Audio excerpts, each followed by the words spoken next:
Mulalah kan? Assalamualaikum. Kami dari kumpulan 1 ingin membentangkan untuk tugasan Sains, Teknologi dan Juruterang Islam iaitu e-folio. Tajuk yang kami dapat ialah keputusan Majlis Fatwa Kebangsaan mengharuskan penggunaan vaksin pencegahan penyakit demi memelihara kemaslahatan umum.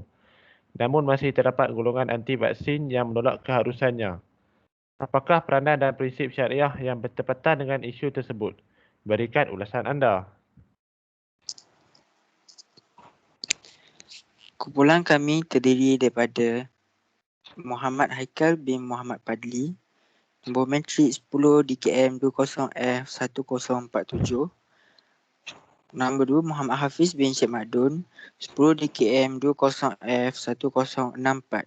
Seterusnya Muhammad Faris bin Habu Hassan, 10 DKM 20F1096. Dan akhir sekali Muhammad Nabil Fitri bin Norli, nombor matrik 10 DKM 20F1055.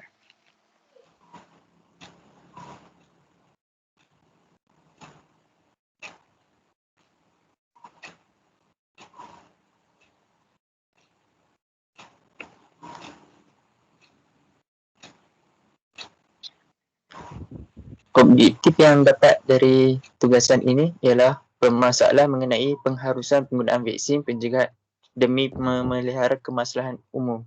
Kedua, peranan dan prinsip syariah mengenai penggunaan vaksin.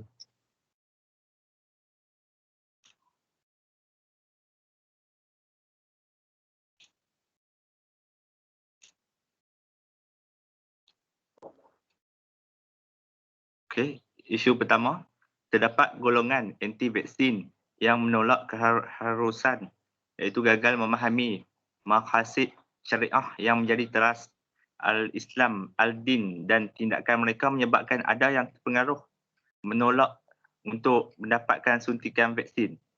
Jika mereka bersedia melihat ketetapan hukum berpandukan kerangka syariat dan kepentingan maqasid syariah, antaranya memelihara nyawa, tidak timbul tentangan terhadap usaha melindungi manusia daripada penyakit.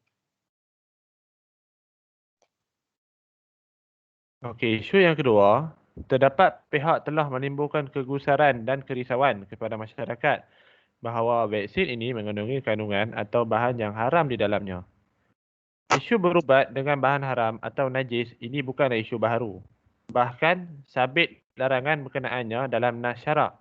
Antaranya, menerusi sebuah hadis yang diriwayatkan oleh Abu Al-Darda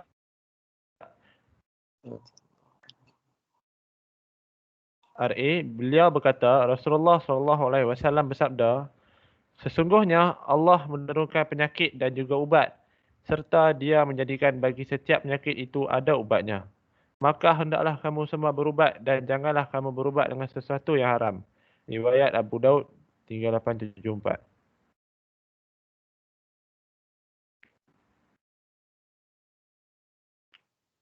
Seterusnya, berdasarkan hadis di atas, dapat kita simpulkan bahawa Rasulullah SAW melarang berubat dengan sesuatu yang haram. Yang kedua, Rasulullah SAW melarang berubat dengan arak yang dikategorikan najis dan baginda menyifatkan itu sebagai penyakit dan bukannya untuk perubatan.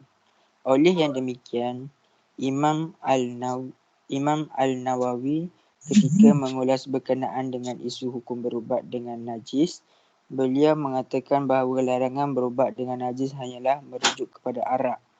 Adapun najis-najis selain daripada arak, hukum asal penggunaannya juga adalah haram, melainkan dalam keadaan darurat yang mana tidak ada bahan suci lain yang boleh menggantikannya.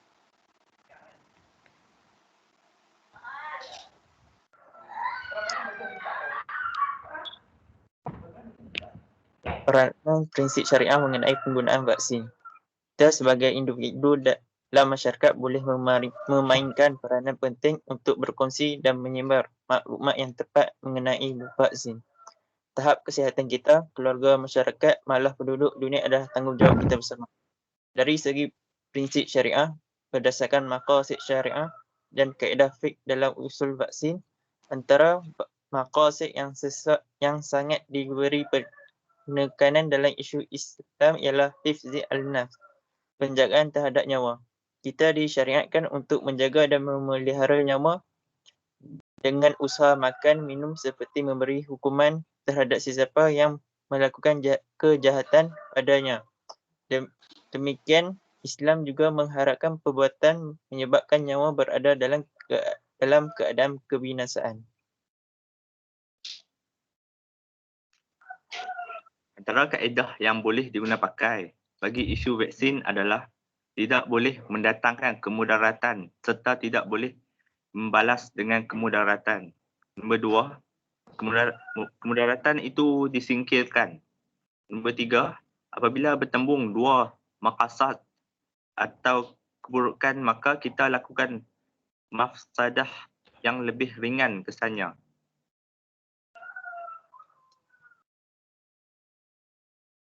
Okey, sebagai penutup, sebagai individu dalam masyarakat, kita perlulah menjaga tahap kesihatan kita. Keluarga, masyarakat, malah penduduk dunia adalah tanggungjawab kita bersama. Oleh itu, pengambilan vaksin perlulah dilakukan bagi mencegah daripada penyakit. Bak kata pepatah, mencegah lebih baik daripada merawat. Akhir sekali, kita bertanggungjawab untuk seluruh umat manusia serta generasi akan datang. Kerana tahap kesihatan adalah antara aset individu yang sangat bernilai. Sekian, terima kasih. Itu saja pada kami. Assalamualaikum. Waalaikumsalam.